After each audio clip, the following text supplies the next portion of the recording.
குக்கரில் பிரியாணி கொஞ்சம் கூட குழையாம உதிரி உதிரியாக செம்ம டேஸ்ட்டாக எப்படி செய்யறதுன்னு பார்த்துடலாம். அதுக்கு நெய் எண்ணெய் சேர்த்துட்டு சூடானதுக்கப்புறமா கிராம்பு பட்டை ஏலக்காய் ஒரு கைப்பிடி புதினா மல்லி 10 முந்திரி பருப்பு 5 பெரிய சைஸ் வெங்காயம் கட் பண்ணி சேர்த்துக்கோங்க. ஒரு பச்சை மிளகா சேர்த்துட்டு நல்லா மிக்ஸ் பண்ணி விட்டுக்கோங்க. பிரியாணியை பொறுத்தவரை வெங்காயம் நல்லா பொரிஞ்சு வரணும். அதுக்குள்ள இஞ்சி பூண்டு பேஸ்ட் சேர்த்துட்டு அதில் பச்சை வாசனை போகிற வரை நல்லா மிக்ஸ் பண்ணி விட்டு 4 பெரிய சைஸ் தக்காளி கட் பண்ணி உள்ள சேர்த்துக்கோங்க.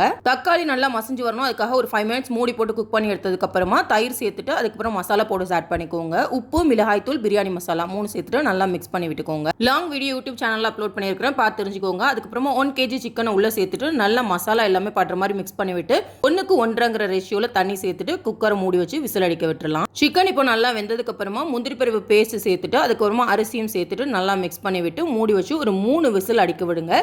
கமகமன்னு வாசனையோட உதிரி உதிரியாக கொஞ்சம் கூட குலையாம சூப்பர் டேஸ்ட்டில் சிக்கன் பிரியாணி ரெடி ஆயிரும். ஸோ நீங்களும் ட்ரை பண்ணி பார்த்துட்டு கண்டிப்பாக எனக்கு கமெண்ட் பண்ணுங்கள். தேங்க்ஸ் ஃபார் வாட்சிங். டாடா, பாய்.